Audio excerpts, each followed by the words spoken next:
I'm your host Ashish Bharadwaj, a DPS Mathura Road alumnus, and I welcome you all to ALMA Talks, an initiative of DPS Alumni Network. I welcome the audience members. I will now invite Rajiv Soni for a brief message. First thing I'd like to say is that I welcome Mr. and Mrs. Kamal Vasudeva. Thank you, sir. Thank you, ma'am, for coming. Probably this is the first time that we've had parents come in. I'm very happy to see that. And also happy to see some other friends of Sumita, her batch, and some friends of Hemant also will be here. So I won't take up much of your time except thank you all for making this happen. Thank you all for making it an interesting talk so far. We've done, I think, 8 talks, 8 episodes. So today's ninth one, and as Shakuntala Devi says, 9 is the magical number because 9, when added to any number, it gives the original number back. Like 9 plus 4 is 13, 1 plus 3 is 4. So with those words, back to Ashish. Thank you all. Thank you, Mrs. and Mrs. Kamal Vasudeva, for coming. I hope you will enjoy this talk show. Let me now welcome our guests from DPS Mathura Road. I have Sumita Vasudeva from 1989 batch and Hemant Sachdev from 1987 batch. Welcome Smita and welcome Hemant. Let me now share some snippets about them.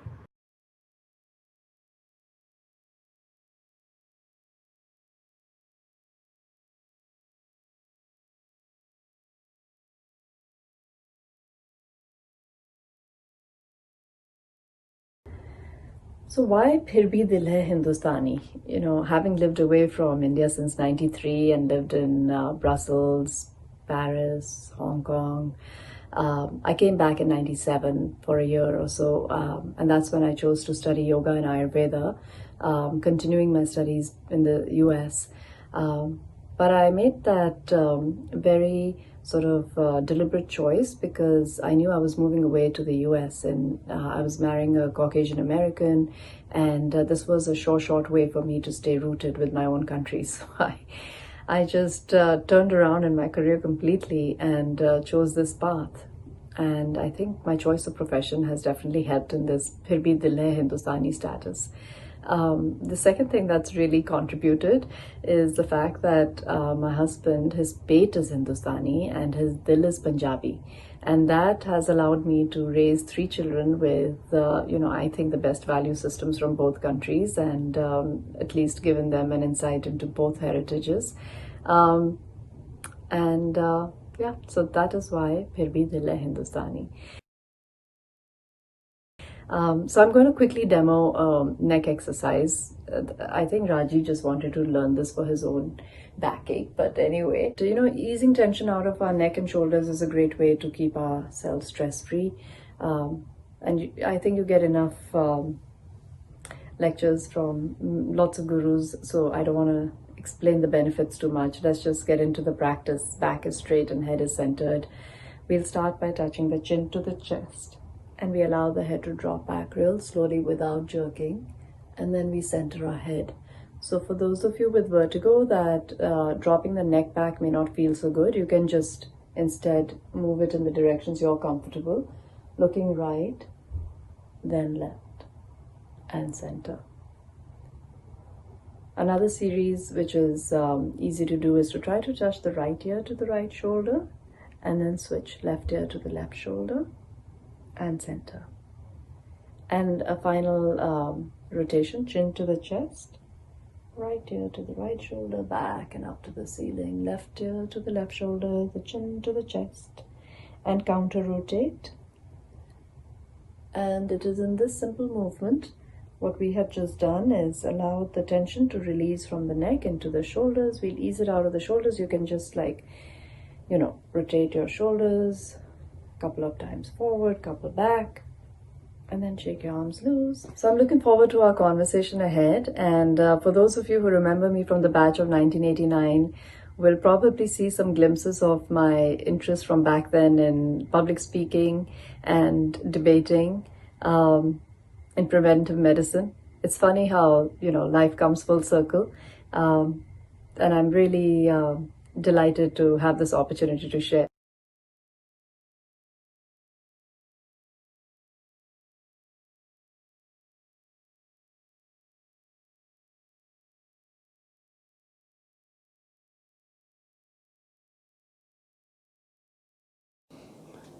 Namaskar. Hey DPS community, worldwide, Hemant Sachdev, class of 1987, DPS Mathura Road. It's nice to talk to all of you. Thanks for Rajiv for inviting me onto this Phir Bhi Dil Hai Hindustani. Left Hindustan a long time ago, Yaro. I was 20 years old when I left India. Moved to Chicago, spent about 25 years in Chicago before moving to the Los Angeles, California area about 6 years ago. So hello from Los Angeles, California, everybody. It's a pleasure to talk to everybody. And Rajiv asked me, what was it about DPS that stands out and all these years? And the immediate response was, it's made me who I am. The biggest thing, that the gift that DPS has given me is the confidence that I possess today. I think that is a direct relation and a direct consequence of me spending all these years at DPS Mathura Road. The reason we have that confidence is I was always involved in the music and the arts, plays, acting, and singing. Was in the school choir, I think, starting in 3rd grade and all the way up to senior school until I passed out. Baja bajana, tabla bajana, gaane gana. So it's been a fun ride. That journey continues, and even though we're here, we don't forget those things that we learned. So looking forward to chatting with all of you. And Rajiv asked me that if I could do a song to introduce myself to you guys with, maybe something that we used to sing in the school choir. So I raked my mind and I said, okay, so let's come up with something that we used to sing in the school choir. And maybe kuch logon ki yadein taza ho jayengi. Despite doing all that other stuff, I chose a song that we did not sing in the school choir just because of the sentimental reasons. So hope you like my song selection. And coming up next for you is a little homage to our homeland and what we miss about it. ऐ मेरे प्यारे वतन, ऐ मेरे बिछड़े चमन, तुझ पे दिल कुर्बान, तू ही मेरी आरज़ू, तू ही मेरी आबरू, तू ही मेरी जान। ऐ मेरे प्यारे वतन, ऐ मेरे बिछड़े चमन, तुझ पे दिल कुर्बान।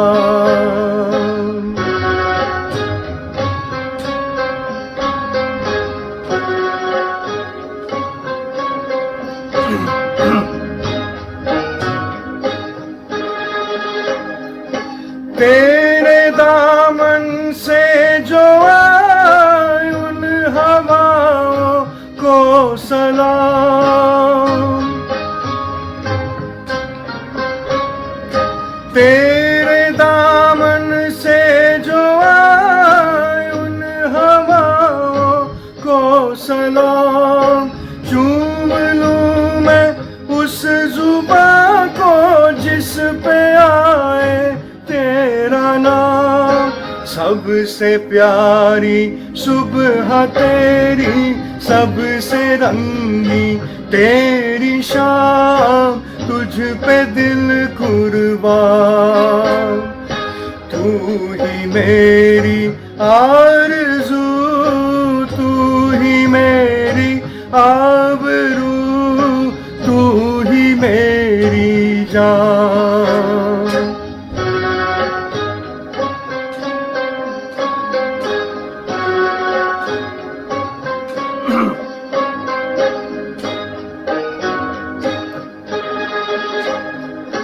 माँ का दिल बन के कभी सीने से लग जाता है तू,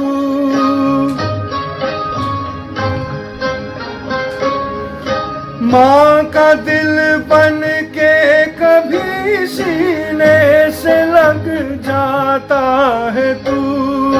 और कभी नन्ही सी बेटी बन के याद आता है तू, जितना याद आता है मुझको उतना तड़पाता है तू, तुझ पे दिल कुर्बान, तू ही मेरी आरज़ू, तू ही मेरी आबरू, तू ही मेरी जान।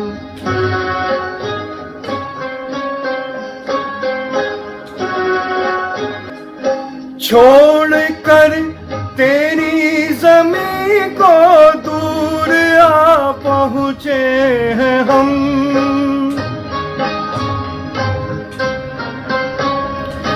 छोड़ कर तेरी ज़मीं को दूर आ पहुँचे हैं हम, फिर भी है यही तमन्ना तेरे ज़र्रों की कसम, हम जहाँ पैदा हुए उस जगह ही निकले दम, तुझ पे दिल कुर्बान, तू ही मेरी आरज़ू, तू ही मेरी आबरू, तू ही मेरी जान।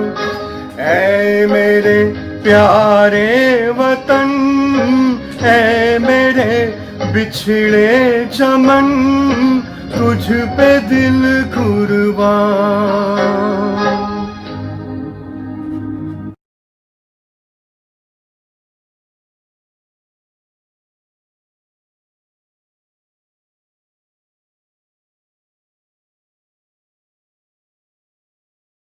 Hi everybody, my name is Vishal Dhawan. I was in the batch of 90 and I double majored in 9th grade, which is how I know Sumita. But I'd like to take 1 second and say hi to Uncle, Auntie. Long time. I'm not sure you remember me, but I have many memories of your defense colony house. So hi Uncle, hi Auntie. Namita, hi. Long time. Great to see your faces. Real quick, I live just outside of Washington, D.C. in the Northern Virginia area.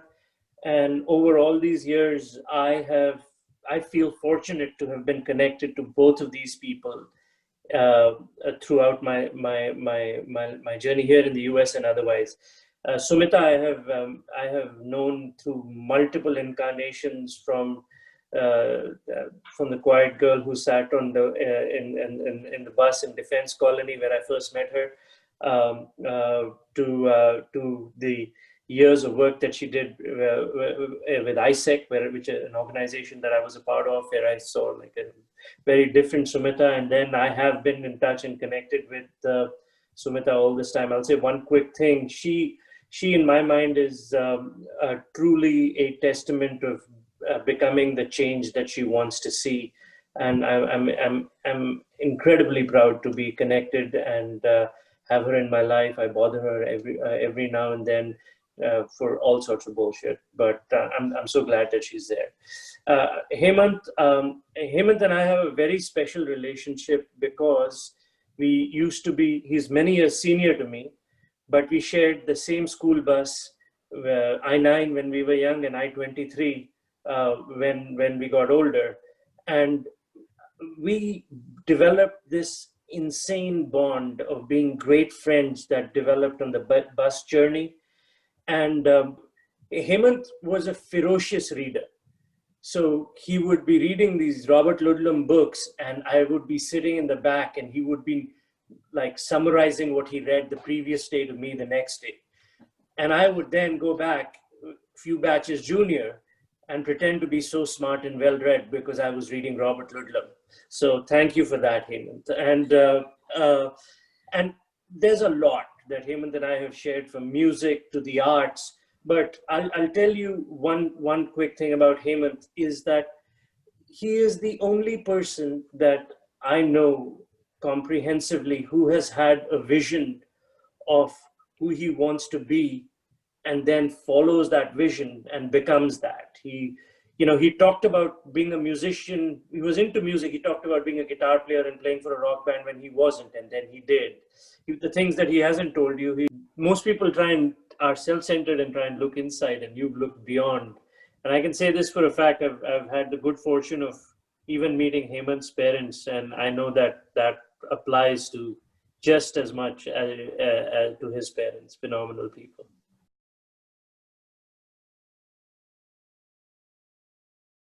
Yeah. Hi everyone, Deka 82 batch.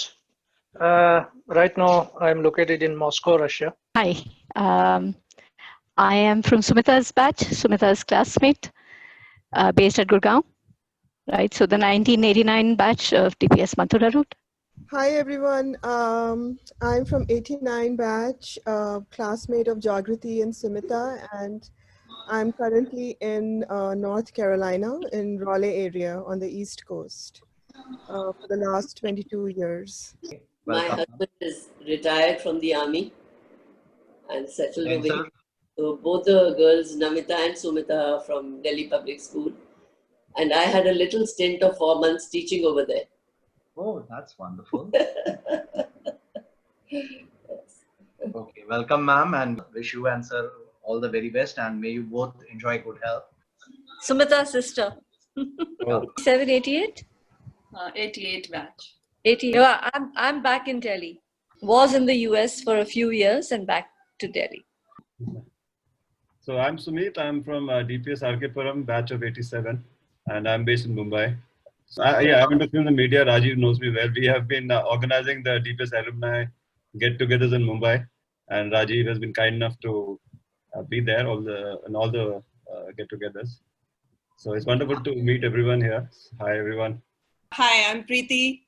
I'm from 82 batch. I think I only see Decca from my batch right here.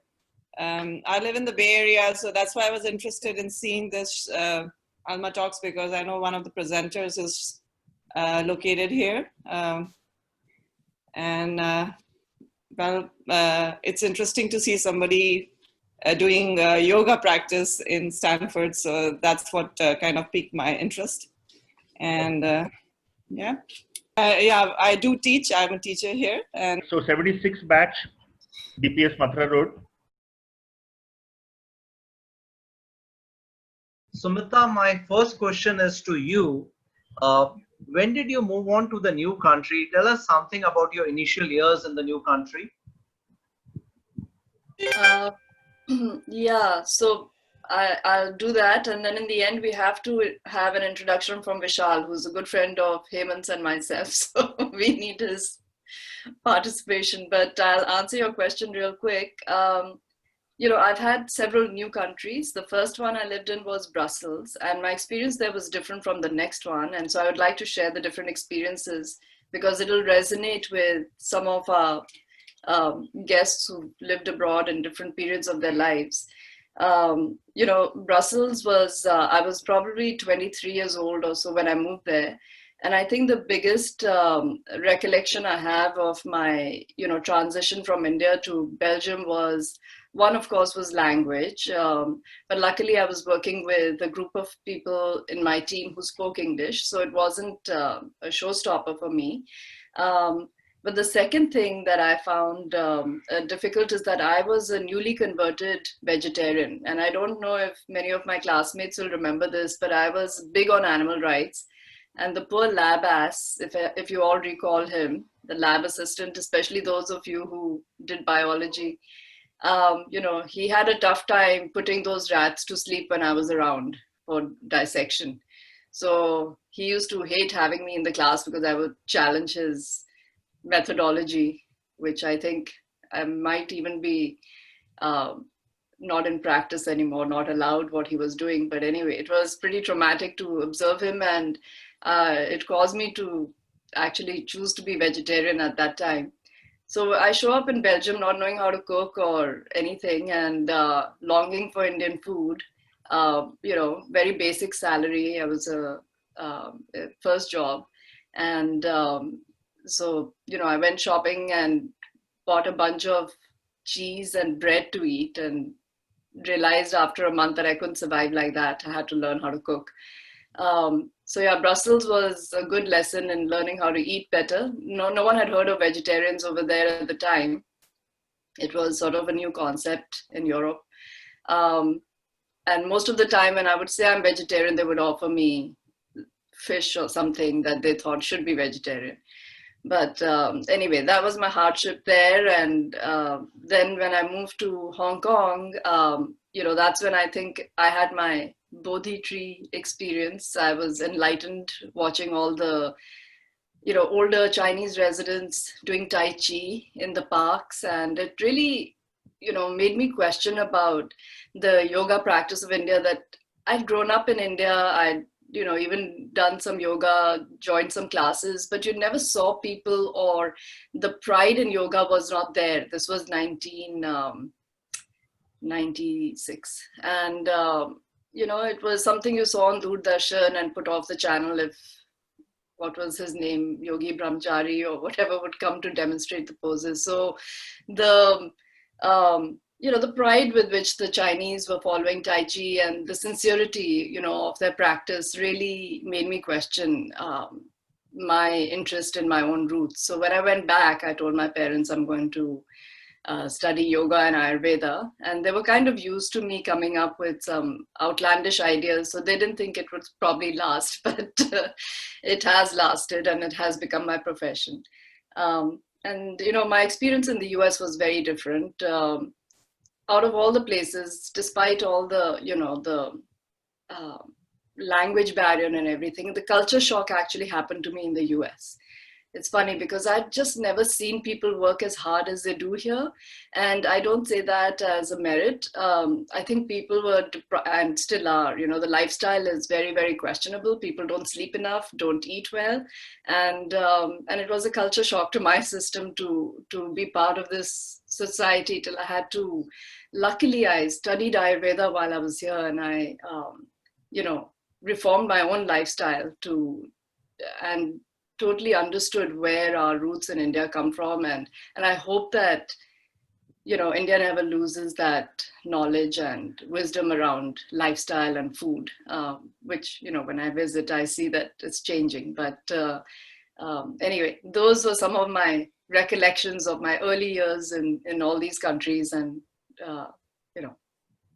Hemant, how about you? You moved to US a long time back. Quickly tell us something about your initial years there. The whole thing is I grew up completely different.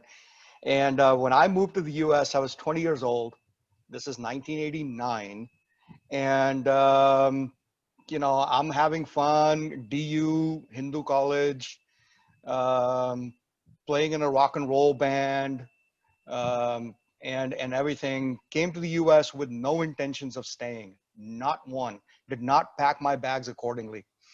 And mom and dad decided, yaar, yahi ruk ja. And then, again, 20 years old, who knows, right? And end up staying, and look at this, 30, 31 years from now, aaj bhi yahin pade hue hain.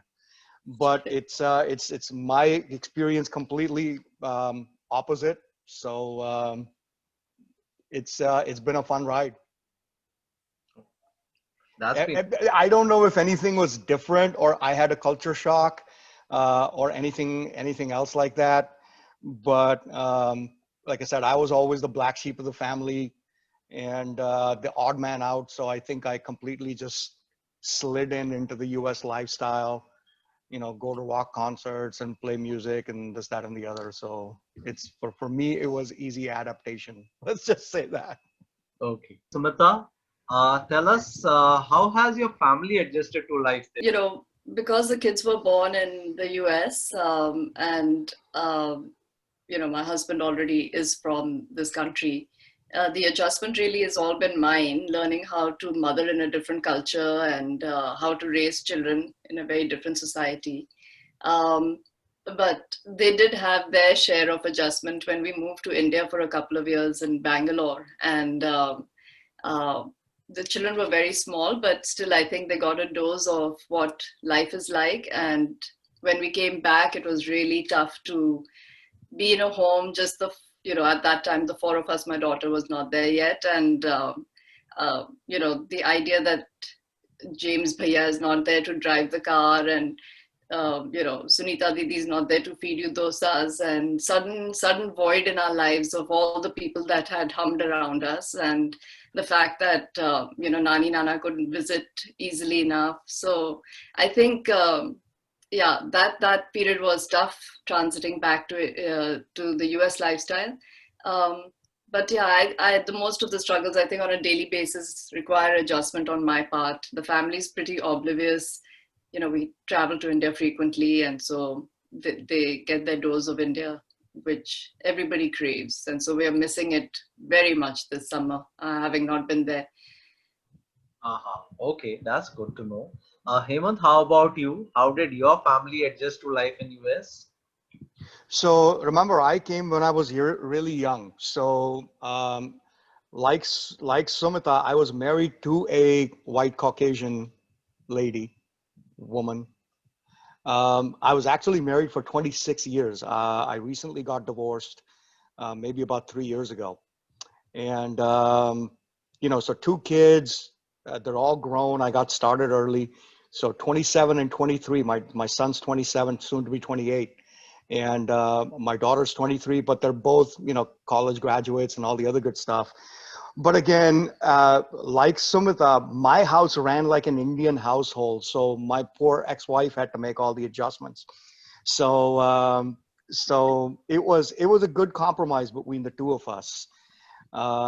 She came my way and I went hers. And, my kids always make fun of me and tell me, Dad, you're a white guy. So I don't know how much I believe that, because, Phir bhi dil hai Hindustani guys. But my kids still make fun of me going, Dad, you're a white guy. So I do live in a white man's world. I do operate in a white man's profession, because in the profession that I'm in, about 98% is white male dominated, not even women, white male dominated. So I've always worked in a white man's profession in a white man's country, and I was married to a white woman. So it was, I think the adjustment was a lot on her part, because I held on to that. Nahi yaar, main Hindustani hu, aur, so those things. And I'm glad the kids identify as Indian, and the kids identify when they said, what religion are you? They don't hesitate in saying we're Hindus, because that's how they were raised. Okay. And I would like to ask you, is your work in your work routine, is there any reference to India at any point in time? All the time. The thing is, I deal with a fair amount of Indian clients. I have about 2 Indian, on my team, there are 2 Indians, a Nepalese person. So on my team, I made it a point that because I work in a profession that's predominantly white male dominated, that I wanted to have a very diverse team. So I have everybody from Middle Eastern people to Indians, to Nepalese, to Chinese, to Cambodians, Southeast Asians, Africans. So in fact, white people are a minority on the team that I lead. So that was a consciously done effort, and I have more women on my team than anybody else. So that's my deal, that I need to diversify our profession a little bit. So yes, fair amount of Indian clients, I deal with them quite a bit. Okay, so I must say you are an advocate for diversity and inclusion. That's good to know. Smita, Yes. I would come back to you and ask the same question. You just mentioned a short while ago that you travel frequently, but is there any work routine reference to India? I've recently been, once COVID happened and I was able to reach out to people online, there are many universities in India that I'm trying to design sort of a student wellness program for Indian universities, one of them being Plaksha in Chandigarh. It's a tech university. And I recently did a session for them. But again, it's interesting because there's no dearth of talent and well-being, especially in yoga and Ayurveda in India.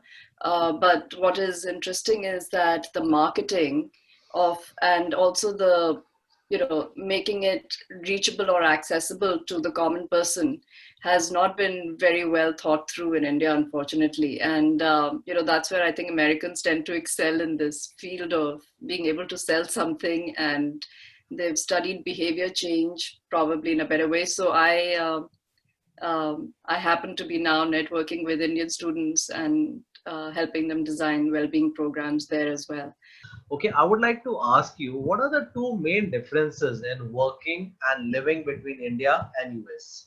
Yeah, I mean, I had a very short career span in India. Literally, I did some odd jobs before I left when I was 23. And when I came back, I volunteered, but I did not work in India. So the only thing that I can say based on my little preview of having worked there is that, and I'm really dating myself because, when I worked there, I think the biggest thing that I struggled with was exactly something that Hemant has alluded to. I felt a lot of discrimination at the workplace being a woman, which I have not sensed as much over here. But again, it's because I'm not in an industry where there is ability for that. Most of my colleagues are women. But that was my one unfortunate remembrance of my work experience in India. On the positive front, I just loved how people prioritize their own health and well-being over that of rushing to a meeting, or to the detriment of other people waiting at the meeting maybe. But I love the idea that people have sort of their priorities are centered in their own well-being. And I think that's the chill out attitude that the rest of the world needs if you want to be able to not stress so much. So that's one big thing in favor of the Indian work style.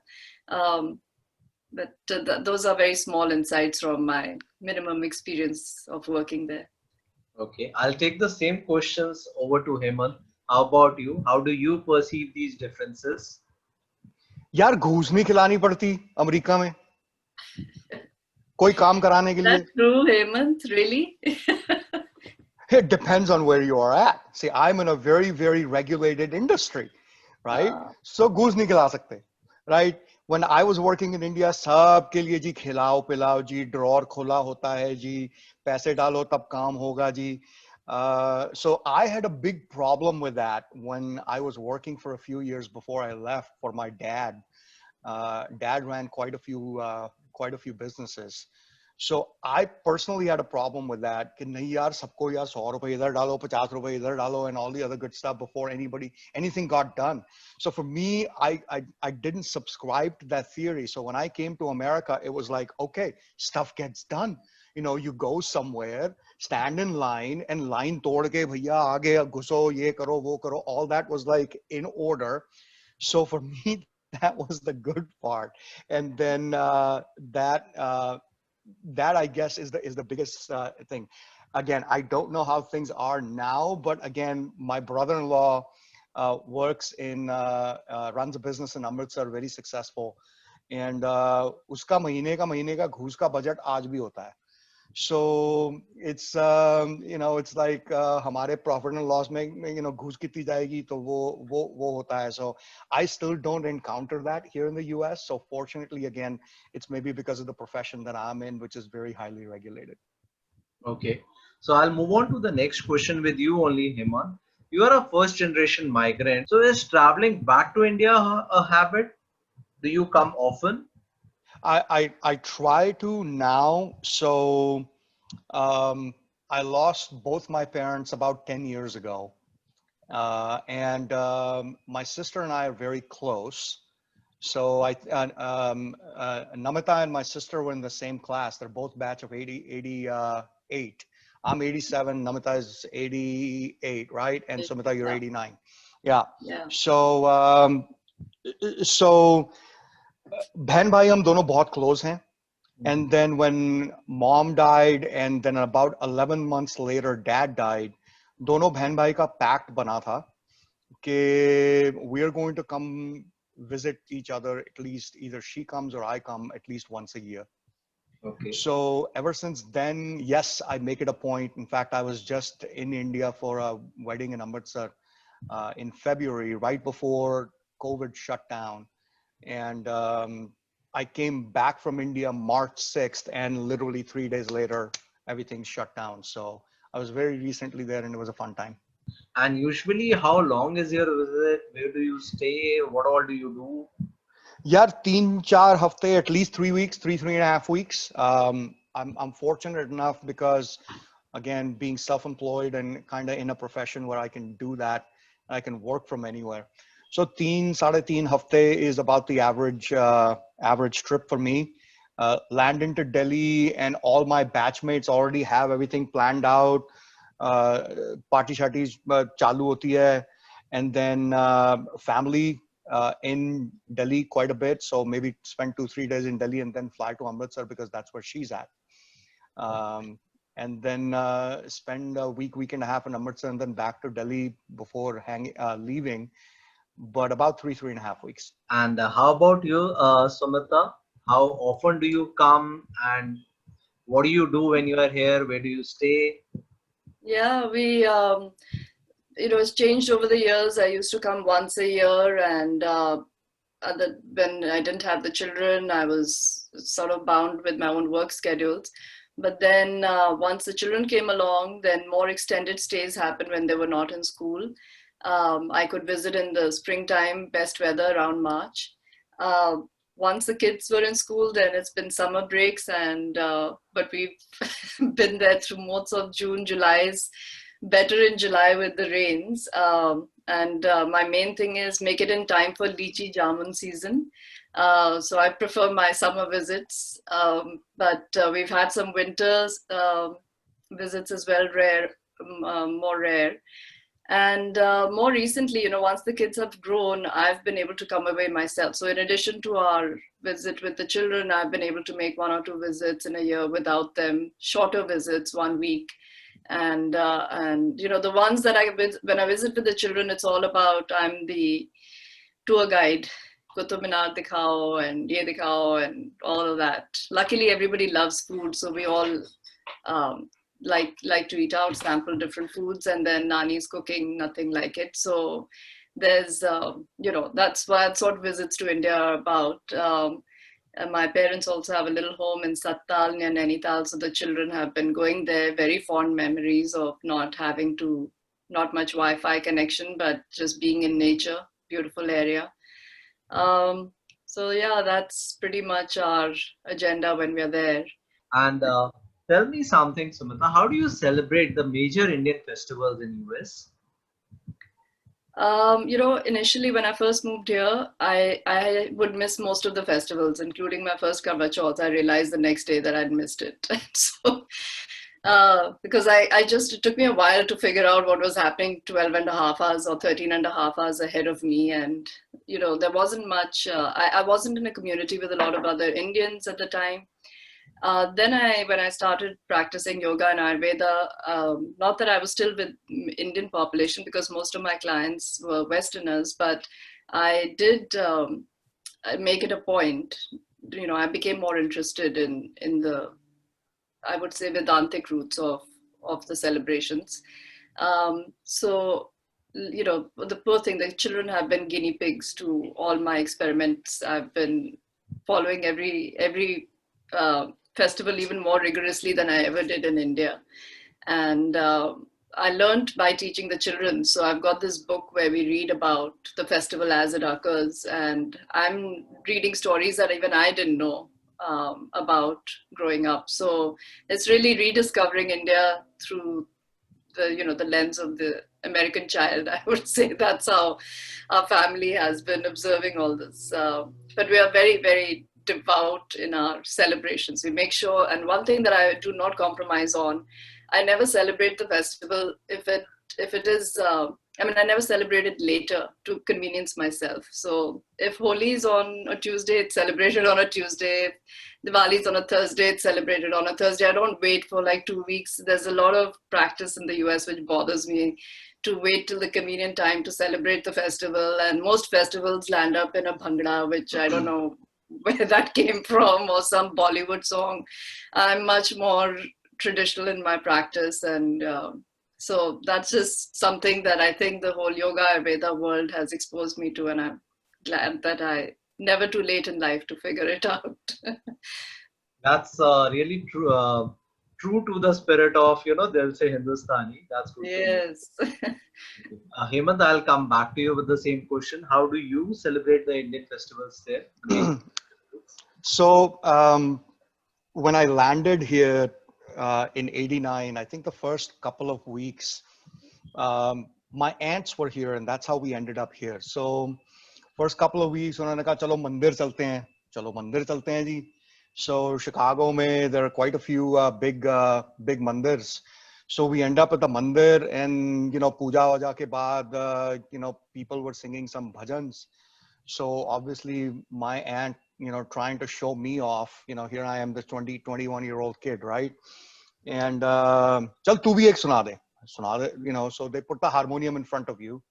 So I sit down with a harmonium and sing.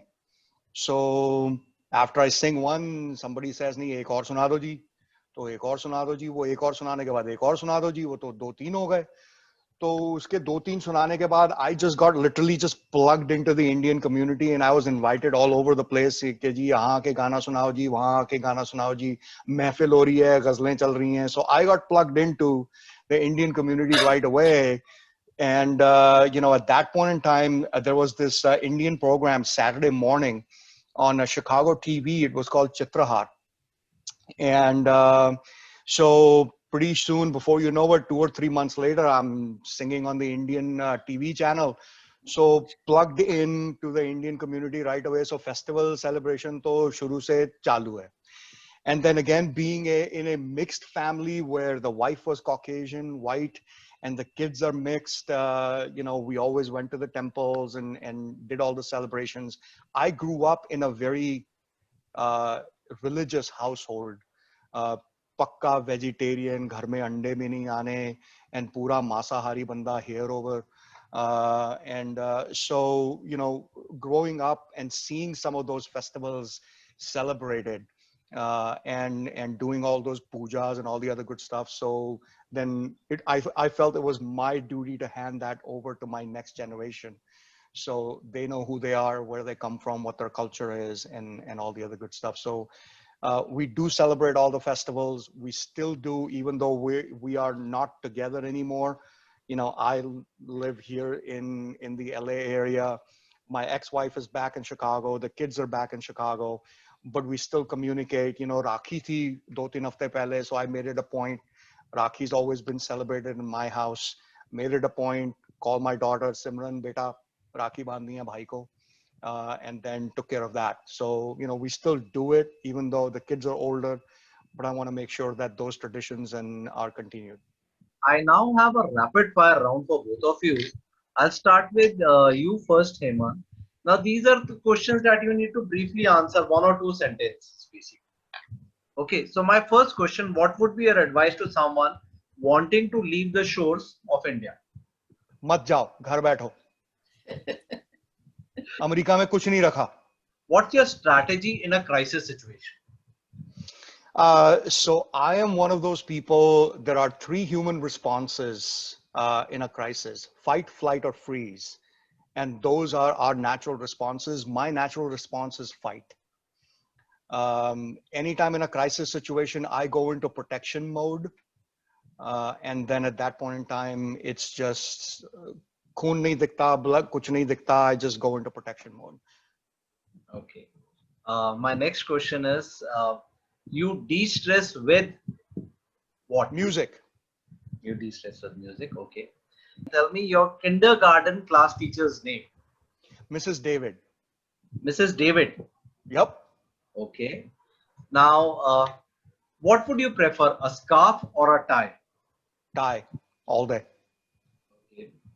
Can you do this for us once? Oh, okay. So I will also tell you, it's a bow tie. I always usually tie a bow tie. And every time I go somewhere with my bow tie on, people always want to make sure, did you tie this yourself? So I have to do this, untie it, and then tie it back in front of people that I actually know how to tie a bow tie. So for me, it becomes a conversation piece at parties. So not just a regular tie and a bow tie. मैं clip on नहीं लगाता हूँ. I know how to tie a bow tie. Smita, your turn. Yes. If not what you are today in your profession or vocation, what would you have been? An animal doctor. Okay, a vet. Now tell me, what was the last thing you Googled? Can't remember. Okay, we'll go to the next one. A celebrity whose closet you would love to raid. Oh gosh, that's just not me. That's not me at all. I'm not drawn into anyone's closets or rating a celebrity. I'm not a celebrity follower. Wrong question, wrong person. Okay. So my next question is, what is the one thing no one knows about? I do want to tell you something that happened to me in DPS, which I think this might be a good time to bring it up to an audience that can relate. So do you remember that in the assembly we had to read the news? I think someone would come and read the news every day, at least in '89 we were doing that. And director of public speaking, I was given the opportunity to go read the news one day, and I was not very politically astute. I wasn't following politics at all. So I must have read the paper in the morning, drawn out a little snippet, and I shared it with the assembly. And I said, I went up and I read the news and everybody was laughing, and I didn't see what was so funny in what I had just read. Apparently, Mr. Hedge was not Mr. Hedge, but Mr. Hegde. And I will never forgive myself for that big, I guess, faux pas. Totally revealed my lack of political awareness, and still haunts me to that day. With, you can imagine how many kids laughing at me. What do you de-stress with? In my case, I think a walk in the forest is probably my de-stress opportunity. Yeah. Okay, so with that, we now conclude the rapid fire round. Now, my next question is again to you, Smita. Can you give us 2 instances where your dil is still Hindustani? The funny thing is about that question is, I think my dil is always Hindustani, and I have to look for 2 instances when it might be anything else. So it's very rare that I would not be soul searching in a Hindustani heart. And the only one thing that I think sometimes that I'm not so Hindustani and I'm more maybe American is in my work life. I'm becoming more American, I have to say, very, very diligent and all of that. Not writing off that all of Indians don't do that, but I guess my work style is becoming more American. So yeah, tough thing for me to separate, but I think I'm 99.9% Hindustani, so it's very tough to find that 2 instances when I'm it's most of the time. Hemant, what about you? Ashish, I guess I pride myself in being a good mix of both Indian and American.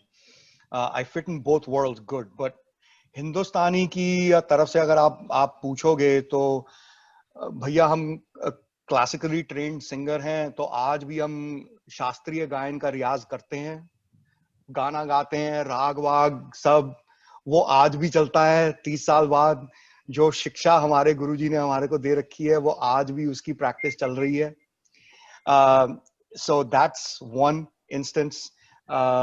I guess the second instance where you can say, फिर भी दिल है हिंदुस्तानी is I was asked a very interesting question when I first moved out here by an old Italian lady that I used to work with. And she asked me, Hemant, what language do you think in? So for me, that was a very interesting question. What language do I think in? So I will tell you this, I think in Hindi, I count in Hindi and I do math in Hindi in my head. Do or do char. And when I really get mad, that's when the Punjabi comes out. And when my kids know when I'm in Punjabi, run away. So thinking is still in Hindi and math in the head is still done in Hindi. Okay. So my next question to you only, Hemant. Do you have any plans to shift back permanently to India? भैया अगर कल ticket भेज रहा तो मैं आ रहा हूँ. And if that be the case, tell me what changes would you like to see in India that would make you seriously consider returning to India? So, again, since I'm an empty nester, right? It's just me. And ever since I've become an empty nester, it's that thought has been on my mind more and more, to head back home because बाकी की family वहाँ पे है, बहन वहाँ पे है. I know the kids are here, and I'm pretty flexible in my profession. So literally I've been giving that a lot more thought. कि चलो यार अब घर चलते हैं. Because for me, home will always be in India. Even though I've lived in the US longer than I've lived in India, home is always India. Okay. Mata, how about you? Any plans to shift back permanently to India? So, I'm in a situation where my husband's family is all in the US and my family is all in India. So we do talk about this, and I think our happy compromise along the way would be to spend some amount of time more time in India, not just holidays and vacations, and then, reasonable amount of time here too. So that's our compromise. But, Scott has lived up to one promise. We lived in India for 2 years in Bangalore. So I'm counting on him keeping up with this promise that, we'll share our retirement between India and the US. It's the best of both the worlds. So I hope that will be the case. Tell me, Smita, when was the last time you visited DPS?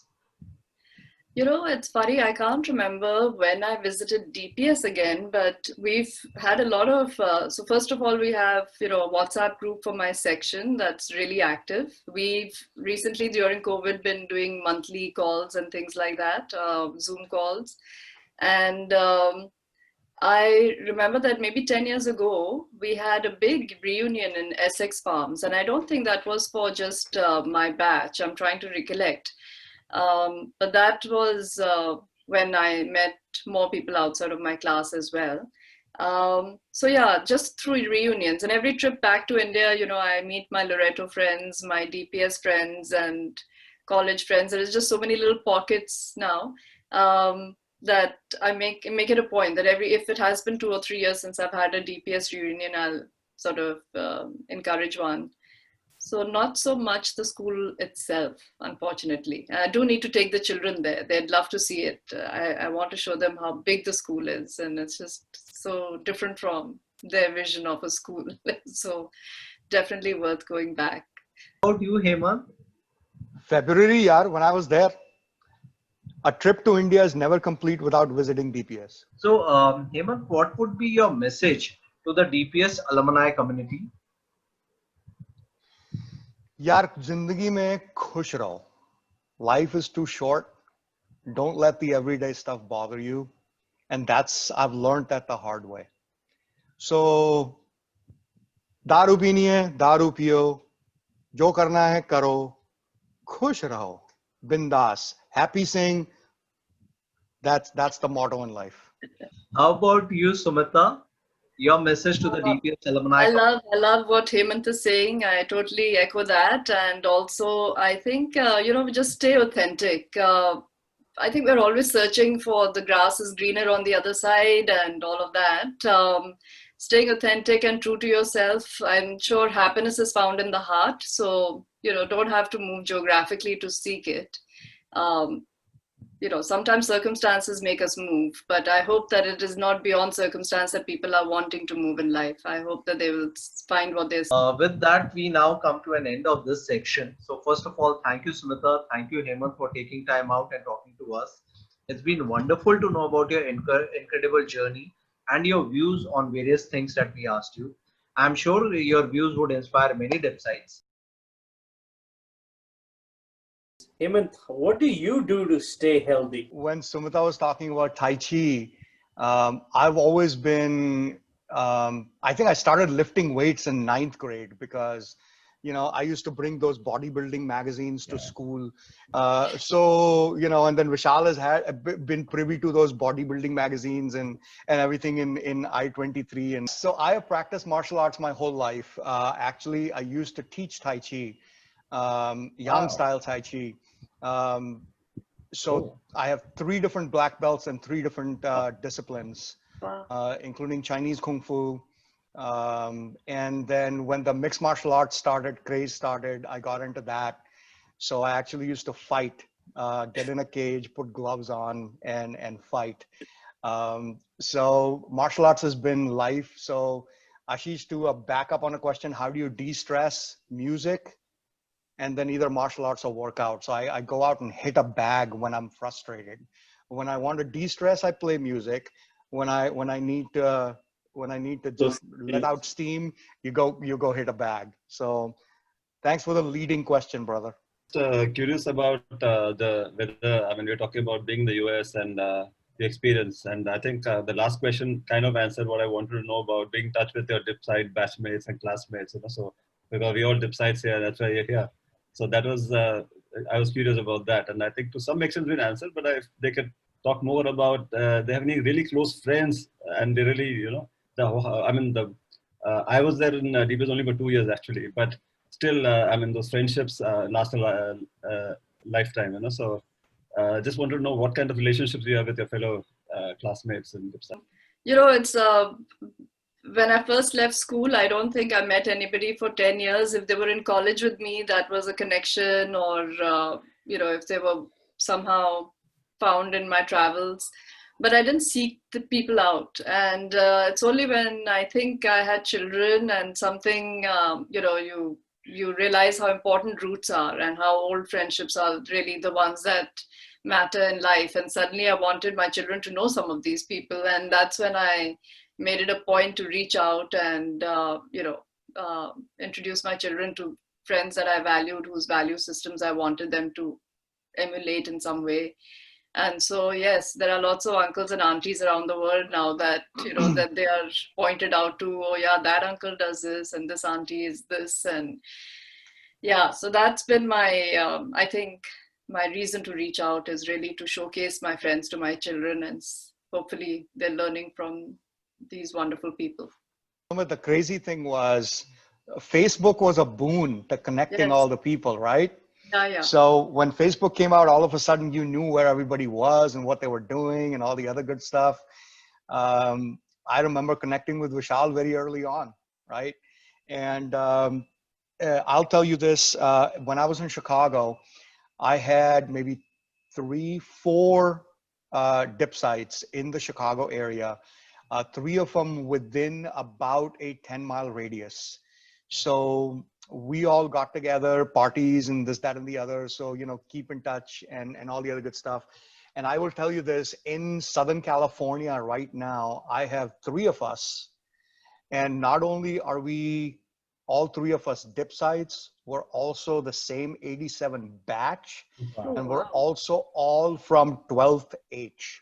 Okay. So एक ही section के 3 बंदे, गुंडे, तीनों के तीनों गुंडे, यहाँ 15 maybe 15-20 mile radius में रहते हैं और almost हर दूसरे तीसरे दिन बात होती है. Almost every weekend, all the festivals are celebrated together, Holi, Diwali, all that stuff. All 3 of us are very tight because we grew up together. Very fortunate. Very extremely fortunate. Today we are living in an era wherein you have a lot of people suffering various sort of mental discomforts, frustrations, depression. So how important it is for a normal person to lend a helping hand to? Yeah, I think it's almost key. I think that one thing that this COVID has taught us is that even some people who are introvert and think that they don't need other people in their lives, even they are saying that they miss human company, and they never thought that they were dependent on other humans for, their mental well-being. So I think it is key as humans to reach out, and not just reach out, but really express that how much you value the other person. Because if we don't speak it, and I think in Indian culture, we don't tend to speak these words very much. You know, that's one thing that I think the Americans have in their favor, though it may be shallow words sometimes over here. But in India, you know, we don't say it enough that, you know, but tell our friends that you mean a lot to me, that, you know, I would really, that without you, life would not be the same. And these are the kind of words that people need to hear. I think there is a case right now in the media in India, which is being, you know, which I'm studying closely because of its mental well-being impact, is that people need to understand that, you know, we need to boost each other up.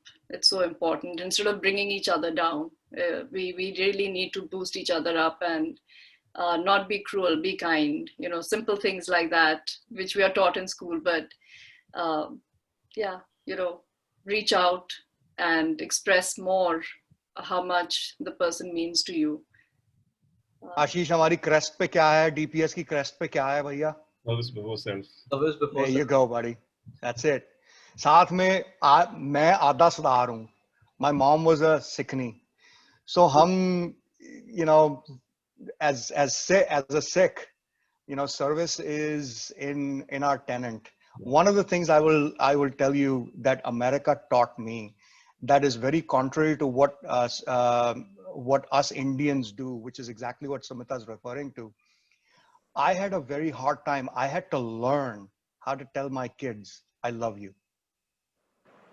And I had to learn how to tell my friends, actually physically, verbally express that.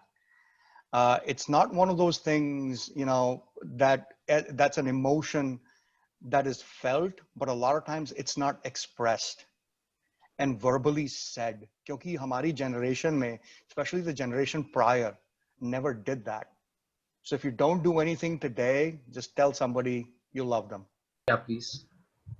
There's a common thread between both Sumita and Hemant. And the common thread is a trait where most people, they come to the US and the US changes them. But I've known these people for a good part of my life, and I see them become better versions of themselves, but not changed or reformed versions. So what's the secret to that? I don't think it's such a conscious thing that happens. I think it's subconscious, and I have to credit it to how we are raised. You know, when you're raised in a family where you are intact in your values and you're not, you know, you don't feel like you have anything, you have a good self-esteem, and you don't feel like you are lower than anybody else, then when you come to a country, you're not trying to prove anything. You're just being who you are, you're authentic, and that keeps you intact, I think. It's when we come to a country and we try to prove that we are different or superior or otherwise, that I think, you know, the character takes a hit. Luckily, I think between Hinduism, Vedanta, Sikhism, all of these, you know, very strong value systems that inform our culture, we are, as Indians, I think, so fortunate that wherever we go, we carry with us a very, our roots are too deep to question. So what can we say? It's easy to be authentic. Guru Granth साहब में लिखा है, गुरु गोविंद सिंह जी ने, सूरा सु पहचानिए जो लड़े दीन के हेत, पुरजा पुरजा कट मरे कबू न छाड़ें खेत. I am who I am. It doesn't matter where you are or what you do to me. I will remain true to who I am. Mm-hmm. Beautiful. So when you live by that tenet, then you don't lose yourself. And I think that's probably the key to it.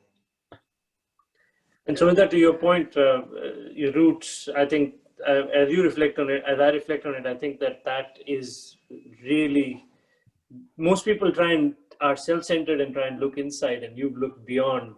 And I can say this for a fact, I've had the good fortune of even meeting Hemant's parents, and I know that applies to just as much to his parents. Phenomenal people. Thanks, buddy. I was the Chinnawas captain. So while we are here, this is what I was saying I found. Yeah. Tips call. Okay, yes. Nicely done. This was 88, 89. One second. And I was director public speaking. You're all doing great work in India. I'm so proud of some of my classmates. They're working in the interiors of India. Like Yogesh, and I think he's one who should come on the talk and tell us about his experiences. So yeah, we are living a good life, and we are very blessed. I'd like to just address 2-3 issues. One, to Mr. Vasudeva. Sir, my dad was also in the armed forces. His second course, IMA. I'm addressing, Sumit also. Sumit has been a very close friend, a very dear friend, and very, very accommodating and helpful in organizing all the DPS alumni events, especially those in Mumbai. And he knows everybody there, right from people in the music industry to the film industry. He knows everybody.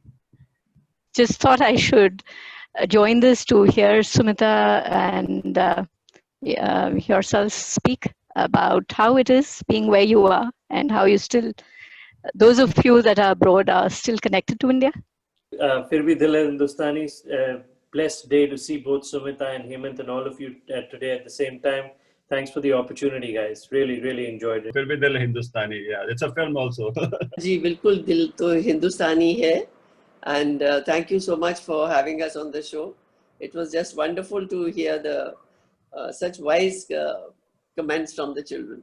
Amit, Sabina, our pleasure to have you as our esteemed guest. Thank you. दिल तो है ही हिंदुस्तानी. America आए थे, but फिर वापस आ गए. So.